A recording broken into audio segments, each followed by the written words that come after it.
আরে মামা খুব বোরিং লাগতেছে, চল গিয়ে চা খাই। চল। এই রিক্সা। আরে মামা তুই রিক্সা ডাকতাছিস কে?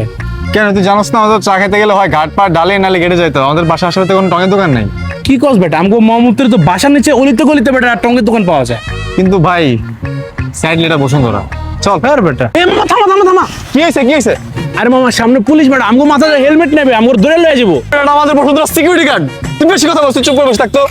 ভাই পুরো পুলিশের মতো লাগছে। আরে বেটা সিকিউরিটি গার্ড বয়। রাইসুন তুই ভাড়া দিয়ে আমি আইতেছি। মামা ভাড়া কত? 50 টাকা। জি ব্লকের তে নর্থ সাউথ দেন দেন আমি 50 টাকা। 50 টাকাই বল। 50 টাকা দিয়ে আমি মোহাম্মদপুরে 3 বার চক্কর দিতে পারবো। দাঁড়া মিয়া। কিরে মামা তোকে বসুন্ধরা আসার পর থেকে আমি একটা টেসলা দেখতেছি না। কি ভাই? কস টেসলা দেখতেছিস না? মানে বিএমডব্লিউ অডি টেসলা সব আছে, সুপ্রা মুপ্রা সব আছে বেটা। তুই এখনই চল, আমার ফ্রেন্ডে কল দিছি। আয়। আমি কোন টেসলার কথা কইতেছি তুই বুঝোস নাই? কোন টেসলার কথা বলতেছিস? এ মামা তুই কই পড়স? নর্থ সাউথের পাশের ইউনিভার্সিটিতে? আইবি নাম ওইটা বেটা।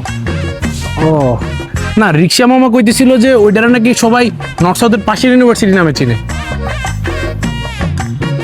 কিরে ভাই চেইতা গেল কেন?